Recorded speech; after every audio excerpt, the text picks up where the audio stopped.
이제 다 함께 자리에서 일어나셔서 주기도문을 찬양하심으로 토요 새벽을 깨우는 가정 예배를 하나님께 올려드리겠습니다.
살아계시고 지금도 우리와 함께 하시는 하나님 아버지, 지난 한 주일도 우리와 동행하여 주시고 이 시간 온 가족이 함께 새벽을 깨우는 가정으로 예배드리게 하심을 감사드립니다.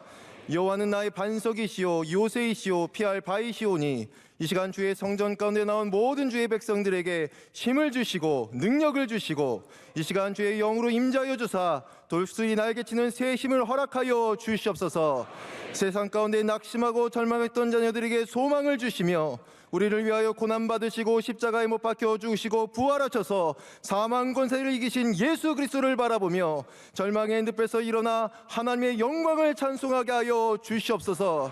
한나와 같이 답답한 심경으로 나온 주님의 자녀들이 있습니까? 나를 내려오는 곳에서 시작되는 하나님의 은혜를 허락하여 주시고 말할 수 없는 탄식으로 중보하시는 성령님의 은혜가 이 시간 우리 가운데 임하게 하여 주시옵소서. 이 나라와 이 땅이 주님의 복으로 변화받게 하여 주시옵시고 온 세계 가운데 임한 전쟁과 분열과 상처와 아픔의 현장들이 하나님의 은혜로 속히 해결받게 하여 주시옵소서. 담임 목사님 성령의 권능으로 함께 하여 주시옵시고 많은 사역을 감당하실 때 하나님의 부흥이 임하게 하여 주시옵소서.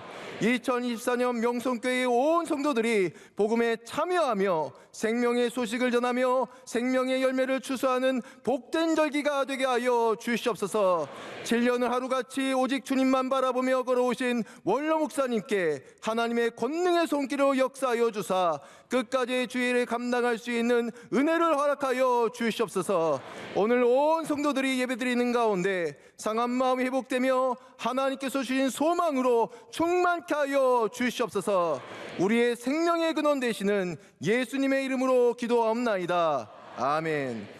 옆에 분과 인사하며 앉겠습니다. 사랑합니다. 은혜 받겠습니다.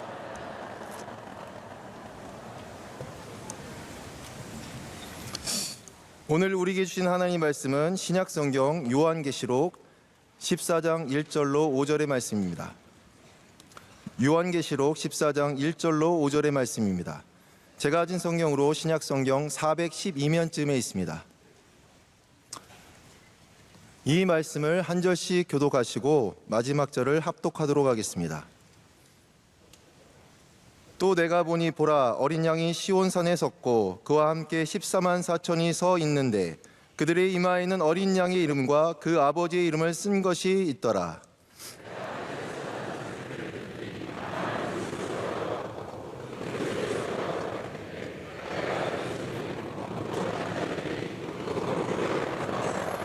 그들이 보좌 앞과 네 생물과 장로들 앞에서 새 노래를 부르니 땅에서 속량함을 받은 14만 4천 밖에는 능히 이 노래를 배울 자가 없더라.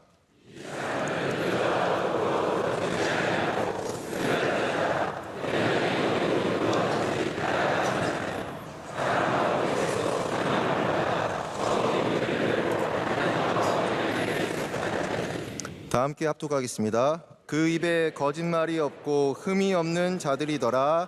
아멘. 이제 말씀으로 은혜 받는 시간입니다.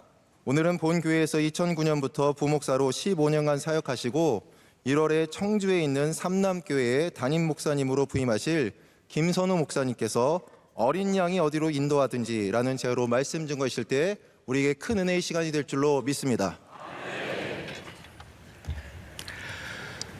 할렐루야. 하나님의 크신 은혜와 사랑이 우리 모든 성도님들 가정 가운데 함께 하시기를 주님의 이름으로 축복합니다. 먼저 이렇게 귀한 강단에서 하나님의 말씀을 증거할 수 있도록 은혜를 주신 하나님께 감사드리고 또 원로 목사님, 담임 목사님께도 진심으로 감사를 드립니다. 저는 앞서 우리 목사님께서 소개해 주셨듯이 지난 주일 예배, 저녁 예배 때 15년간의 명송교회 사역을 마감하고 이제 사임 인사를 하게 되었습니다. 사임 인사라는 그날에도 내가 명송교회를 정말 사임하는 거 맞나 싶을 정도로 실감이 가지 않고 참 이렇게 꿈만 같았는데요. 어떤 분이 저한테 묻더라고요. 목사님, 이제 사임하시고 떠나시는데 지금 소감이 어떠세요? 물으시더라고요. 제 마음을 잘 대변하는 찬송가가 있는데요. 밤 깊도록 동산 안에 주와 함께 있으려 하나 괴로운 세상에 할 일 많아서 날 가라 명하신다. 제 마음 같아서는 제 마음의 한구석에는 계속 명송교회 머물면서 목사님의 은혜로운 말씀을 듣고 또 찬양대 은혜로운 찬양을 들으면서 저는 그 베드로가 변화산에서 그런 고백을 하잖아요. 여기가 좋사오니 이곳에 초막셋을 짓고 같이 살자고. 베드로가 왜 그 말을 했는지 참 이해가 가더라고요. 저도 마음 같아서는 명송교회에 계속 머물고 싶지만은 또 주님께서 정말 이 괴로운 세상 속에서 정말 주님의 그 말씀을 가르치고 또 양육하고 또 목양할 정말 그 많은 양떼들이 있기 때문에 그들에 가서 그 사명을 감당하라. 주님께서 또 길을 열어주셨기 때문에 저는 또 아멘 순종하는 마음으로 떠나게 됩니다. 여러분들도 부족한 저를 위해서 많이 기도해 주시면 감사하겠습니다. 우리 많은 목회자 여러분들이 이곳에서 이제 소위 고별 설교잖아요. 고별 설교하면서 다 그렇게 고백했듯이 저도 정말 명송교회 와서 원로 목사님과 담임 목사님 또 우리 정말 수많은 성도들에게 너무나 많은 사랑을 받았습니다. 많은 사랑의 빚을 지고 이제 그 사랑의 빚을 갚기 위해서 이제 또 멀리 청주에 있는 산남교회로 가게 되었습니다. 많은 분들이 그 교회는 성도들이 몇 명이나 모여요. 아마 다들 궁금해하시더라고요. 아마 여러분들 많이 궁금해하실 텐데 건물은 2009년도에 져져서 아주 굉장히 멋지게 잘 져졌는데 그 안에 성도님들은 사실 그렇게 많지는 않습니다. 코로나도 거치고 여러 가지 또 많은 사정들이 있어서 그렇게 많지는 않은데 그래서 제가 이제 한 2주나 3주 후에 부임하게 되면은 가서 할 일이 많이 있습니다. 근데 마치 하얀 도화지에다가 그림을 하나하나 그리는 그런 심정으로 모든 사역을 하나하나 이제 감당하고자 합니다. 여러분께서도 기도하실 때 혹시 제 모습이 기도 가운데 떠오르면요, 그때 잠시라도 기도해 주시면은 큰 힘이 될 줄로 믿습니다. 제가 장신대 신대원을 다닐 때 선교학 과목을 듣게 되었는데요. 그때 선교학 교수님께서 하신 말씀이 굉장히 이렇게 마음에 남아 있습니다. 이제 그 당시에는 선교사님들에 관한 말씀하셨는데 주의 종들의 그 모든 사명은 하나님의 손에 달려 있다는 거예요. 하나님의 손에 달려 있다. 크게 세 가지가 하나님의 손에 달려 있는데 하나님께서 주의 종으로 부르시는 그 시기, 하나님께서 주의 종으로 부르시는 그 때가 하나님의 손에 있다는 거예요. 어떤 분들은 우리 원로 목사님처럼 젊은 시절에 주님께서 부르셔서 주의 종으로 사용하시는 분들이 있는가 하면요, 어떤 분은 포도원에 오후 5시에 부르심을 입은 자처럼 늦은 나이에 또 하나님의 부르심을 입어서 정말 귀하게 쓰임받는 분도 있다는 거예요. 하나님께서 언제 나를 부르시느냐? 이게 하나님의 전적인 주권이고 하나님의 손에 달려있다는 거예요. 두 번째는 주의 종이 섬기게 될 그 사역지조차도 하나님의 손에 달려있다는 거예요. 나는 이곳에서 사역하고 싶은데 주님께서는 또 다른 사역지로 우리의 사역지를 인도하실 때가 있다는 것입니다. 영국의 선교사 가운데 토마스 선교사님이 계시는데, 이 선교사님은 원래 중국에서 선교하려고 일평생을 중국 선교를 위해서 준비하고 중국어를 공부하고 중국의 문화를 공부했는데, 하나님께서 뜻하지 않게 이분을 한국으로 보내신 거예요. 그래서 이분이 한국의 제너럴 셔먼호를 타고 오다가 대동강에서 복음도 증거하지 못하고 성경책을 던지면서 예수 믿으세요, 성경책을 던지면서 그렇게 복음을 전하였는데, 결국은 이분은 순교로 그 젊은 나이에 하나님의 또한 부르심을 입었습니다. 세 번째로 이 사역의 열매, 이 선교사님들이나 주의 종들에게서는 이 사역의 열매가 굉장히 중요하지 않습니까? 이 사역의 열매도 하나님의 손에 달려있다는 거예요.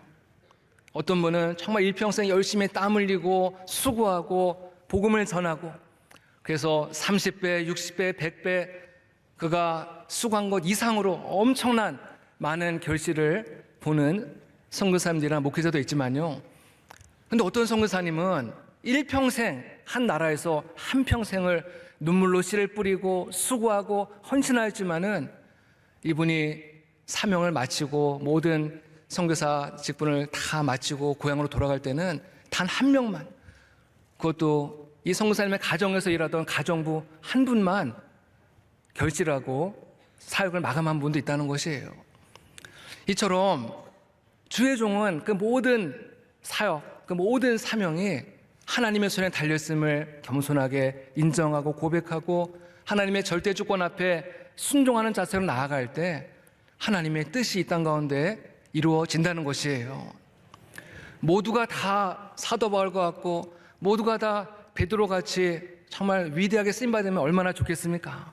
근데 하나님은 우리를, 어떤 분은 정말 그런 위대한 유명한 주의 종을 부르시기도 하지만은 또 많은 분들은 정말 이름도 없이 빛도 없이 하나님께서 우리를 부르신 그 부름의 자리에서 섬기도록 우리를 부르셨다는 거예요. 어떤 분에게는 5달란트를 주셨지만은 어떤 분들에게는 2달란트, 어떤 분들에게는 1달란트만 주신 분도 있을 겁니다. 하나님께서 나에게 얼마의 달란트를 주셨건 정말 나를 불러오신 주님의 은혜를 감사하며 겸손한 마음으로 섬길 때 하나님의 선하신 뜻이 이 땅 가운데 이루어지게 될 줄로 믿습니다. 찬송곡 597장에 보면요, 나 하는 일들이 하도 적어 큰 열매 눈앞에 안 보여도 주님께 죽도록 충성하면 생명의 면류관 얻으리라. 그래서 우리는 사람을 바라보고 우리의 시선을 사람에게 고정하면은 우리는 늘 실망하고 낙심할 수밖에 없지만은 우리는 항상 예수 그리스도 주님만을 바라보고 우리의 모든 시선을 주님께 고정하며 나아갈 때 우리는 어떤 시험과 어떤 침체와 어떤 위기도 넉넉히 이겨내고 우리는 천국을 향해서 담대하게 걸어가게 될 줄로 믿습니다. 저는 한때 성경에 나오는 그 많은 인물들을 바라보면서 굉장히 부러웠던 적이 있습니다. 어떤 것 때문에 부러웠냐면은 성경에 나오는 그 많은 인물들은 하나님의 음성을 직접 들었잖아요. 하나님과 막 대화도 하고 하나님의 음성을 듣는 게 너무나 막 부럽더라고요. 여러분들 하나님의 음성 듣고 싶지 않으신가요? 아마 성도들 가운데는 하나님의 음성을 듣는 분들이 계시더라고요. 그럼 나도 하나님의 음성을 들으면 얼마나 좋을까. 근데 제가 성경을 좀 더 이렇게 깊이 읽다 보니까요, 하나님의 음성을 듣는 것이 반드시 꼭 좋은 것만은 아닐 수 있겠다라는 그런 생각을 가지게 되었습니다. 왜 그런가 하냐면요, 하나님의 음성을 들었던 분들을 공통점을 보니까는 그 음성을 들었을 때 그들의 마음속에 막 신난다, 나는 하나님의 음성 들었어, 기뻐하는 사람보다는요, 그 음성 때문에 너무나도 고민하고 괴로워하고 갈등하는 그런 일들이 더 많다는 것을 제 성경을 통해서 봤어요. 창세기 12장에 보면 하나님께서 아브라함을 부르시잖아요. 너는 너의 본토 친척 아버지의 집을 떠나서 내가 너에게 지시할 땅으로 가라. 지시한 땅도 아닙니다. 지시할 땅. 아직 어떤 땅이라고 딱 지명한 것도 아닌데 얼마나 막연하고 얼마나 두렵겠습니까? 이때 아브라함의 나이가 75세였는데요. 이제 모든 것을 익숙해지고 안정된 삶을 추구해야 될 바로 그 시기에 하나님께서 아브라함을 부르셔서 정말 생전 알지도 못하는 생소한 땅으로 가려고 할 때, 성경에는 그냥 아브라함이 하나님의 말씀을 따라 순종했다 그렇게 한 줄로 표현되어 있지만은 그 안에서 얼마나 많은 갈등과 고민과 저항과 이런 마음들이 있었을까. 여러분, 하나님께서 모세를요 호렙산에서 부르시지 않습니까? 호렙산에서 부르셔서 그 불타는 떨기나무 가운데서 부르셔서 너는 정말 그 애굽 땅에서 고통당하고 신음하고 탄식하는 내 백성을 구원해내라. 하나님께서 그 말씀을 하셨을 때 모세의 반응이 어땠습니까? 할렐루야, 하나님 감사합니다. 이제 드디어 찾아오셨군요. 막 기뻐하고 그랬습니까? 아니죠. 모세의 반응은 정반대였습니다. 모세의 반응은 아마 이러했을 거예요. 하나님, 왜 하필이면 저입니까? 하나님, 도대체 나한테 왜 이러십니까? 나는 나이도 많고 늙었고 허리도 아프고 또 눈도 침침하고 말도 제대로 못하고 저는 능력도 없습니다. 하나님, 왜 하필이면 저입니까? 하나님, 좀 보낼 만한 사람을 좀 보내시면 안 됩니까? 얼마나 하나님과 막 계속 저항을 하고 밀당을 하잖아요. 그래서 하나님의 음성을 듣는 게 꼭 그렇게 좋은 일만은 아니구나. 여러분, 이 요나는 가장 이제 클라이막스인데요.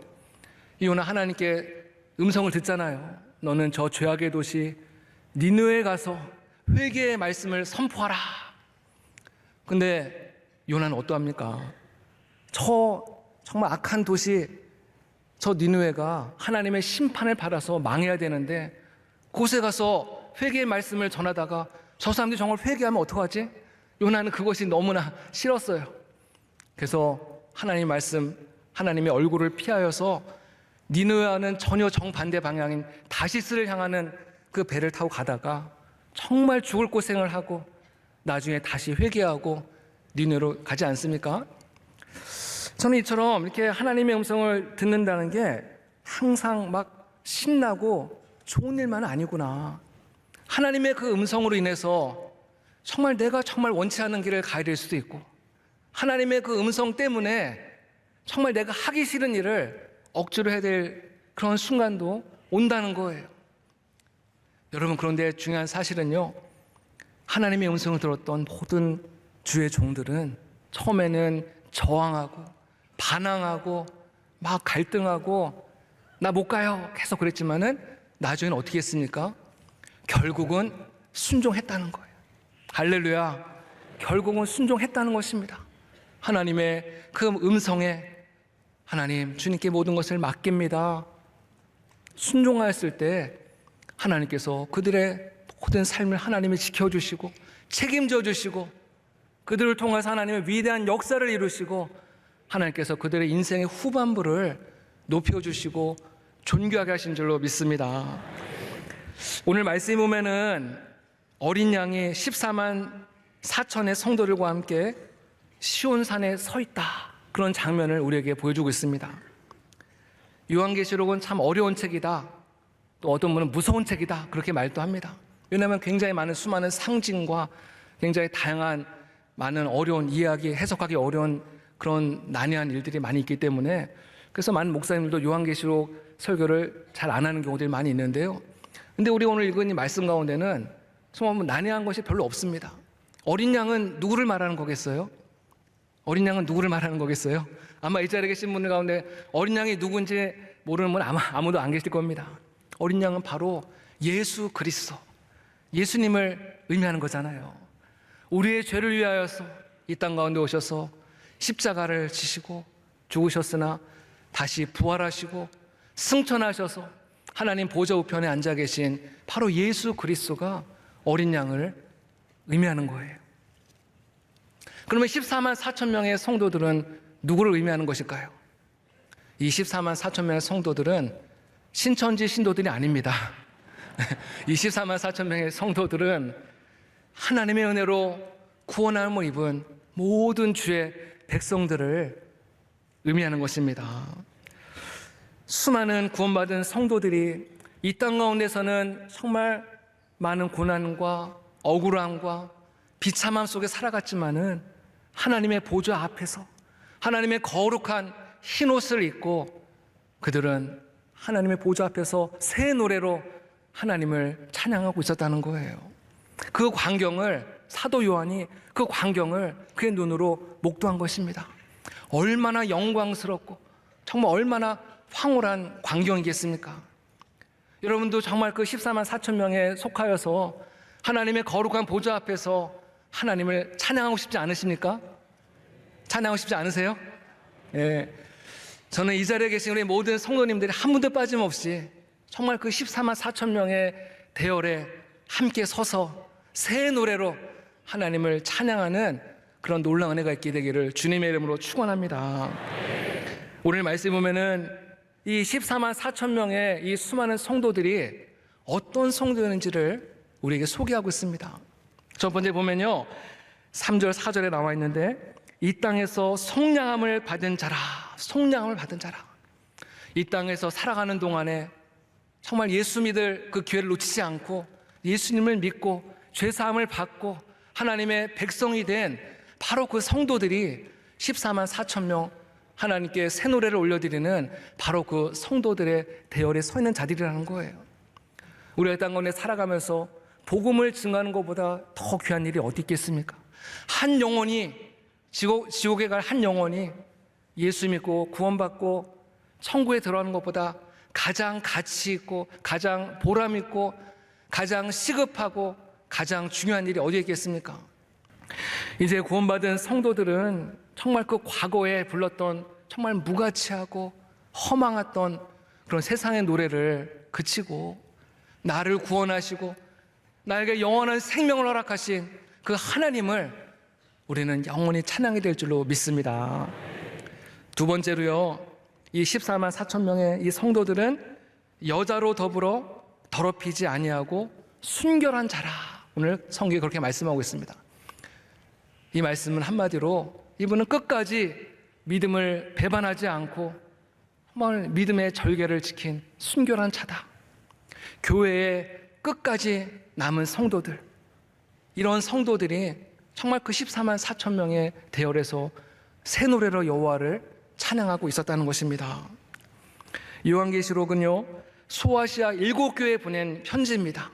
근데 이 소아시아 7교회에는 굉장히 심각한 영적인 도전에 직면해 있었습니다.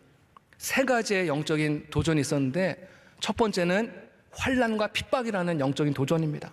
로마 황제가 정말 얼마나 교회를 무섭게 핍박하는 그런 시대였기 때문에 정말 그 많은 교회들이 정말 그 환난과 핍박으로 인해서 고통당하고 또 때로는 많은 성도들이 너무나 그것이 고통스럽고 힘들어서 결국은 배교하고 나 더 이상 예수 못 믿겠다, 나 더 이상 교회 못 나오겠다, 이런 일들이 있었습니다. 굉장히 심각한 영적인 도전이죠. 그런가 하면 두 번째는 이단에 대한 도전이 있었습니다. 영재주의라든지 이 많은 이단들이 교회 안에 들어와가지고 성도들을 혼란하게 하고 교회를 질서를 무너뜨리는 그런 많은 이단들이 있었습니다. 또 세 번째 도전은 세속주의의 도전이 있었습니다. 정말 그들의 삶이 어떤 라오디게아 교회는 얼마나 부유한 교회, 정말 부자 교회 아니었습니까? 그러다 보니까는 그 믿음의 열정, 믿음의 그 사랑에 완전히 식어버리고 미지근한 그런 믿음 생활을 했다는 것입니다.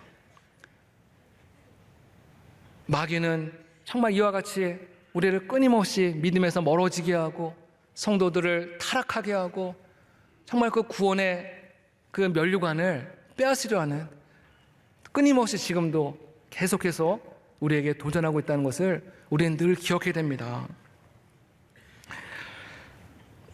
마귀는 정말 인간의 육신의 정욕, 안목의 정욕, 이생의 자랑을 우리 안에서 끊임없이 부추겨서 정말 이 영적인 삶이 정말 무가치하고 정말 시시하다는 것을 우리에게 계속 주입시키고요. 또 반면에 정말 이 세상적으로 살아가도록 우리를 자꾸만 세상 밖으로 이끌어내는 거예요. 끊임없이 수많은 문화와 매스미디어, 수많은 매체들을 통해서 우리에게 정말 암묵적으로 계속해서 그런 메시지를 주고 있다는 것이에요. 여러분, 과학기술이 발달하고 AI 시대가 다가오고 정말 이 세상의 조명은 화려해질수록 인간의 내면은 더 어두워지고 피폐해지고 공허해진다는 사실을 우리는 꼭 기억해야 됩니다. 그래서 우리는 그럴수록 더 하나님 앞에 기도하고 하나님을 찾고 하나님께 돌아가야 될 줄로 믿습니다. 무엇보다 우리 성도들은 끝까지 믿음의 순결을 지켜야 될 줄로 믿습니다. 믿음의 순결. 물론 우리 성도들도 이 세상을 살아가다 보면은 우리의 믿음이 흔들리고 또 우리도 죄에 넘어질 수 있고 우리의 거룩한 옷이 더럽혀질 수 있습니다. 우리는 그때마다 정말 주님의 그 거룩한 보혈의 샘에 나와서 우리의 더러워진 그 옷을 깨끗하게 씻고 다시 은혜의 보좌 앞으로 나아갈 때 주님이 우리를 다시금 받아주시고 맞이해 주시고 우리에게 새로운 은혜를 주시는 줄로 믿습니다. 세 번째로 이 14만 4천 명의 성도들은 어린 양이 어디로 인도하든지 따라가는 자라 말씀하고 있습니다. 내가 예수님을 믿기 이전에는 내가 원하는 대로 마음대로 살았습니다. 내가 가고 싶은 거, 내가 먹고 싶은 거, 내가 만나고 싶은 사람 아무하고나 다 만나고 자기 멋대로 자기 마음대로 돌아다니고 그렇게 살았습니다. 어떤 것을 결정할 때도 어떻게 하면 내가 더 높아질까? 어떻게 하면 내가 더 성공할까? 어떻게 하면 내가 더 출세할까? 어떻게 하면 내가 더 잘 될까? 항상 자기중심적으로 모든 것을 결정하고 선택하였습니다. 그러나 예수 그리스도를 내 삶의 주인으로 영접하는 순간에 우리의 모든 관심과 우리 모든 것이 달라지는 거예요. 정말 주님의 뜻이 어디에 있을까? 내가 이렇게 지금 살아가는 거, 내가 지금 이곳에 가는 거, 내가 이 사람을 만나는 거, 이게 정말 주님이 기뻐하시는 것일까? 한 번 더 생각하게 된다는 것이에요. 내가 하나님의 자녀인지 아닌지를 분별하는 기준이 있습니다. 내가 중요한 것을 결정할 때, 중요한 것을 선택할 때 내가 정말 하나님께 한번 묻고 하나님의 뜻을 구하고 하나님의 인도하심을 받느냐, 아니면 그냥 내 뜻대로 내 마음대로 그냥 쉽게 결정하느냐. 로마서 8장 14절에 보면 이런 말씀이 있습니다. 무릇 하나님의 영으로 인도함을 받는 사람은 곧 하나님의 아들이라. 하나님의 영으로 인도함을 받는 사람, 모든 것을 결정할 때 내가 좋은 대로 내가 원하는 대로 결정하는 것이 아니라 하나님의 영의 인도함을 받으면서 기도하는 가운데서 결정하고 선택하는 사람, 이 사람이야말로 하나님의 자녀라는 거예요. 성경에 보면은 아브라함의 조카 롯이 나오지 않습니까? 이 롯은 중요한 것을 결정할 때 세상적인 기준으로 모든 것을 결정하고 판단했다는 것입니다. 그래서 세상적으로 볼 때 가장 화려하고 아름다웠던 소돔과 고모라 성을, 그 도시를 선택하였고, 그 결과 그 롯은 모든 것을 다 잃어버리지 않습니까? 그 소돔과 고모라 성이 동성연애로 인하여서 그 성에 타락하고 온갖 부패함이 그 땅을 뒤덮고 있을 때 하나님께서 불과 유황으로 그 성을 심판할 때, 그래도 하나님께서 아브라함을 생각하셔서 롯의 가족들을 그곳에서 빠져나오게 했지 않습니까? 근데 그나마 또 두 사위는 그곳에서 나오지 않고 그곳에 멸망당했고, 또 그나마 또 같이 따라 나왔던 아내도 정말 그 세상에 대한 미련을 버리지 못하고 그 소돔성을 되돌아봤다가 소돔 기둥으로 변하고 말지 않습니까? 모든 것을 다 잃어버린 거예요. 하나님의 백성들은 항상 하나님의 영의 인도함을 받으며 살아가야 될 줄로 믿습니다. 하나님께 쓰임받았던 사람들은 항상 하나님의 영으로 인도함을 받았습니다. 사도행전에 보면은 바나바라고 하는 인물이 나오는데요, 이 바나바는 정말 그 사도행전에 보면은 얼마나 교회가 부흥하고 성장할 때 그 많은 교회 성도들에게 존경받았던 너무나 훌륭한 영적인 지도자 아니었습니까?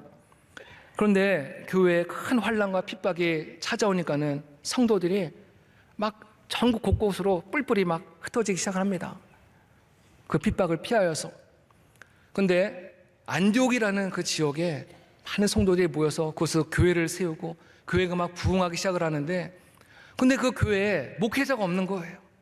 그러니까 예루살렘 교회에서 함께 의논을 해서 이 바나바, 정말 가장 존경받는 바나바를 우리가 저 안디옥 교회에 보내서 성도들을 목양하게 하자 결론을 내리고 이 바나바를 보내기로 합니다. 여러분들, 예루살렘에서 이 안디옥까지의 거리가 약 480km, 우리 한국으로 하면은 서울에서 약간 부산까지의 거리, 굉장히 먼 거리예요. 여러분, 이 바나바는 예루살렘이 자신의 고향입니다. 예루살렘에서 자라났고 예루살렘에서 성장했고 가족과 친구와 모든 삶의 터전이 다 예루살렘에 있는데 이 모든 것을 한순간에 다 포기하고 저 멀리 안디옥까지 가게 되었는데, 이 바나바는 조금도 주저하지 않고 하나님의 영의 인도하심을 받으면서 이것이 하나님의 뜻이다 결정하고 마음의 결정을 내리고, 마치 아브라함이 자신의 고향과 친척과 아버지의 집을 떠났던 것처럼 바나바는 그곳에 가서 목회를 감당을 합니다. 바나바 가서 목회를 하니까요, 정말 교회 성도들이 물밀듯이 막 쏟아져 오기 시작하고 교회가 막 부흥하고 안정되고. 여러분, 그러면은 사람들의 마음에 어떤 마음이 생겼습니까? 아, 이제 내가 여기서 좀 안정을 취하고 여기서 열심히 남은 여생 목회하면서 여생을 마쳐야겠다, 그런 생각 갖기 쉬운데요. 근데 하나님께서 또 이 바나바를 가만히 두질 않아요. 하나님께서 이번에는 성령께서 이 바나바와 바울을 따로 구별하여 세우셔서 선교사로 또 그들을 파송합니다. 여러분, 바나바도 인간 아니겠어요? 인간이니까 얼마나 자신의 계획, 자신의 뜻, 자신의 야망, 얼마나 그런 것이 있겠어요. 근데 바나바는 그것조차도 순종을 합니다. 그것조차도 순종해요. 하나님께서 나를 안디옥까지 보내셨으니까 이 정도면 나는 순종 잘했지? 안주할 만도 할 텐데, 주님께서 이를 바울과 함께 선교사로 파송하는데 바나바가 아멘 순종하면서 정말 세계 많은 나라를 다니면서 복음을 증거하는 그런 삶을 살았다는 거예요. 바나바는 훗날에 이 사도 바울의 그 영향력이 점점 커지고 또 바울과 서로 약간 의견 차이로 인해서, 의견 충돌로 인해서 결국에 바나바는 사람들에게 잊혀진 존재가 되었지만은 하나님은 이 바나바를 결코 잊지 않고 바나바를 기억하시고 생명록에 그 이름을 기록하시고 정말 생명의 면류관을 허락하신 줄로 믿습니다. 제가 명성교회에서 받은 은혜 중에 하나가 있다면은 신방을 다니면서 정말 많은 성도들의 은혜 받은 간증을 제가 들을 수 있었다는 거예요. 오늘 원래 새벽을 깨우는 가정에 간증 순서가 있는데 간증이 없잖아요. 그래서 제가 이 간증을 대신하겠습니다. 예. 원로 목사님께서도 몇 번째 말씀 전하셨는데요. 지금 은퇴하신 안수지 사님이세요. 이분이 대기업에 이제 임원으로 근무하실 텐데, 한 번은 이분이 일하는 부서에 이제 새로 위에 사장님이 새로 부임해서 오셨는데, 이 사장님은 그렇게 술을 좋아하셔가지고 밤만 되면은 막 술자리를 갖는 거예요. 그 직원들과 함께. 근데 이 집사님은 명성교에서 훈련을 받았기 때문에 술자리를 아예 가지를 않았어요. 가지를 않았습니다. 또 더 나가서 이 회사가, 이 기업에서 굉장히 어떤 중요한 일이 있을 때는 안전사고 일어나면 안 되니까는 꼭 고사를 지냈어요. 고사 지내면 가장 먼저 떠오르는 게 뭐예요? 네? 돼지머리. 돼지머리를 올려놓고 그 앞에 다 절을 하는 거예요. 근데 이분은 명성교에서 또 얼마나 신앙훈련을 잘 받아서 그 돼지머리 앞에 절을 안 한 거예요. 돼지머리 앞에 절을 해야지 윗사람한테도 잘 보이고 또 승진할 수 있고 기회가 오지 않겠어요? 여러분 생각해 보세요. 지금 술자리에도 가지 않았고 돼지머리 앞에 절도 안 했어요. 이러면 사회에서 소위 뭐라고 말합니까? 찍혔다고 하죠. 찍혔다고 하죠. 그래서 이분을 많은 동료들이 걱정하면서, 야, 너 이제 찍혔다. 너 이제 아마 곧 잘릴지도 모르겠다. 너 어떡하냐? 나중에 얘기 들어보니까는 이 집사님과 이 권사님, 이 부부가 잘릴 걸 아예 각오를 했대요. 아, 이제 우리는 이제 해고되겠구나. 그래서 정말 기도했대요. 간절히 기도했대요. 여러분, 근데 참 반전이 일어나는 거죠. 이분이 정말 잘릴 거라고 옆에서 걱정하던 동료들은 한 사람, 두 사람씩 다 직장을 이제 떠나가게 되는데, 이분만 끝까지 남았을 뿐만 아니라 다른 계열사에 또 대표 이사가 되셔가지고 은퇴할 때까지 끝까지 그 일을 감당하다가 은퇴하시고 지금 잘 살고 계시다는 예, 그런 이야기를 들으면서 너무나 참 은혜롭다. 너무나 참 그런 얘기를 들으면요, 참 저에게 마음이 뜨거워지고 너무 참 감사해요. 얼마나 감사한 일인지 모릅니다. 비록 우리가 성도들이 믿음 생활하는 가운데서 이런 반전이 없을 수도 있어요. 이런 반전이 없을 수도 있습니다. 실제로. 그렇다 할지라도 우리 성도들은 정말 세상의 권력과 세상의 힘을 따라가는 것이 아니라 우리는 항상 어린 양 예수 그리스도께서 어디로 인도하시든지, 어린 양이 인도하시는 곳이 내가 좋아하고 내가 기뻐하고 내가 원하고 바라는 곳일 수도 있지만은 정말 내가 전혀 원치 않고 정말 예정에 없었던 나를 당황하게 만드는 그런 곳이라 할지라도 어린 양이 어디로 인도하시든지 그곳을 따라갈 때 거기에 하나님의 능력이 나타나고 하나님의 영광이 나타나고 하나님의 선하신 뜻이 나타낼 줄 믿습니다. 이제 말씀을 마무리하고자 합니다. 이제 새로운 한 해 2024년도가 시작되었습니다. 저를 비롯해서 우리 모든 성도님들은 2024년도 한 번도 가보지 않은 그 길을 가게 될 것입니다. 한 번도 가보지 않은 길을 간다는 것은 설레이고 기대도 되지만요, 한편으로는 너무나 두렵고 걱정과 염려가 엄습할 때도 많이 있습니다. 하나님께서 저와 여러분을 어떤 길로 인도하실지 아무도 모릅니다. 아무도 몰라요. 저는 청주에서 새로운 사역지로 내려갈 텐데 하나님께서 어떻게 일하실까 정말 기대도 되지만은 내가 잘할 수 있을까? 제가 나가기 전에는 하나님 저 언제 시집 가요? 저 빨리 내보내주세요. 이렇게 기도했는데 막상 그 순간이 오니까요, 굉장히 두려운 거 있죠. 하나님께 기도하면서 하나님의 인도하신 가운데 나가기 원합니다. 제가 바라기는요, 주님께서 저와 여러분의 길을 가장 선한 길로 인도해 주시기를 소망합니다. 제가 바라기는 저와 여러분이 어린 양이 어디로 인도하든지 정말 그 길에 아멘 감사하고 순종하며 그 길을 걸어가는 저와 여러분이 되기를 소망합니다.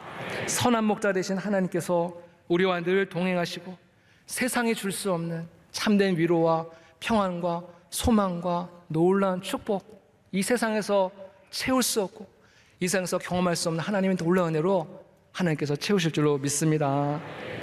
무엇보다 정말 어린 양의 인도함을 받아 살아간 우리 모든 성도들을 하나님께서 거의 14만 4천 명의 그 수많은 성도들이 참여하는 하나님을 노래하는 그 자리에 하나님께서 우리로 하여금 참여하게 할 수 있는, 하나님께서 놀라운 은혜를 주시고 하나님께서 영원토록 영광을 받으실 줄로 믿습니다.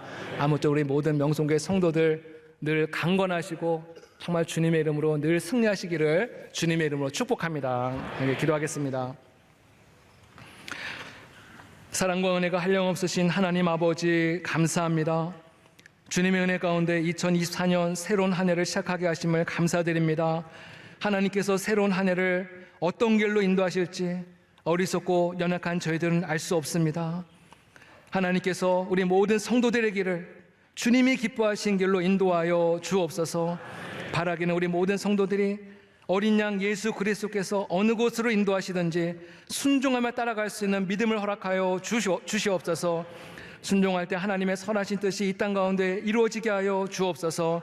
명성교회를 늘 주님의 장중에 붙잡아 주시고 원로 목사님과 담임 목사님 목회 사역에 놀라운 은혜를 부어주시며 교회가 평안하게 하시고 주님의 은혜로 날마다 부흥케 하여 주옵소서. 강대상에 앉아 예배드리는 모든 어린아이로부터 모든 어르신들까지 하나님께서 일일이 안수하시고 축복하여 주시옵소서. 부족한 종의 15년간의 명성교회에서의 사역을 마감하고 또 하나님이 인도하시는 사역지를 향하여 나아갑니다. 어느 곳에 있든지 기쁨의 소식, 승리의 소식을 주고받게 하시며 다시 만날 그날까지 주님께서 우리 모든 성도들을 늘 사랑하시고 눈동자처럼 지켜주시고 동행하여 주옵소서. 모든 것을 주님께 감사드리며 예수 그리스도의 이름으로 기도드립니다. 아멘.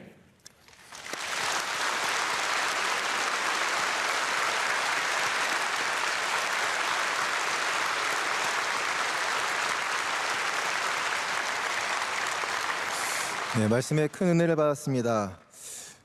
많은 사역을 감당하시는 우리 담임 목사님, 원로 목사님께서 기도해 주시고 특별히 원로 목사님께서 오늘 논산 육군훈련소 진중 세례식으로 이른 새벽에 내려가셨습니다. 목사님 오늘도 먼 길을 오고 가시는데 꼭 기도해 주시고 그리고 끝까지 사역 잘 감당할 수 있도록 함께 힘써 주시기를 바랍니다. 귀한 말씀에 은혜 받았습니다. 김선우 목사님께서는 앞에서 소개드린 바와 같이 명성교회에서 15년간 사역하시면서 항상 밝은 얼굴과 그리고 친절하고 겸손한 삶으로 많은 동역자들에게 귀감이 되어 주셨고 그리고 또한 많은 성도님들에게 선한 영향을 주신 귀한 목사님이십니다. 우리 사랑하는 김선우 목사님, 오늘 말씀에 감사드리며 앞으로 목회 사역 가운데 축복이 있기를 우리 박수로 다시 한번 축복하겠습니다.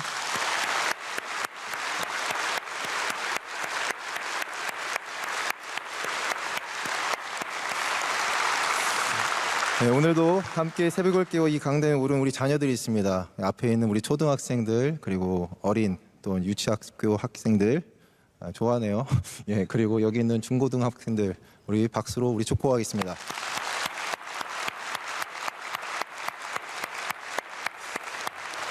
예, 2024년은 저희가 복음에 참여하는 한 해가 되는 것이 교회 표어입니다. 그래서 마지막으로 옆에 분에게 복음에 참여합시다라고 축복하시고 예, 은혜 찬양 부르시고 다 같이 통성기도 후에 주기도문으로 오늘 새벽 예배를 마치도록 하겠습니다. 은혜 찬양 함께 하겠습니다.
내 삶에 당연한 것 하나도 없었던 것은 모든 것이 은혜였소. 이 시간 기도하시겠습니다. 기도하실 때 먼저 교회와 우리 사랑하는 담임 목사님과 원로 목사님을 위해서, 특별히 하나님 아버지 2024년 우리 명성교회가 복음에 참여하는 교회가 되게 하여 주시옵소서. 하나님의 복음을 증거하며 하나님의 축복을 누리며 많은 사람들을 구원할 수 있는 영적인 방주가 되게 하여 주시옵시고, 특별히 이 나라 이 땅 가운데 하나님의 은혜가 임하게 하여 주시옵시고, 이 나라 가운데 큰 아버지 또한 일들이 있습니다. 이 나라 가운데 하나님께서 하나 될 수 있도록 인도하여 주시고, 전 세계 가운데 하나님의 평안이 임할 수 있도록, 특별히 오늘 특별한 사역하시는 우리 원로 목사님 진중세례식 가운데 영적인 부흥이 일어날 수 있도록 이 시간 주여 삼창과 함께 기도하겠습니다. 주여, 주여, 주여. 할렐루야. 살아계신 하나님 아버지 감사합니다.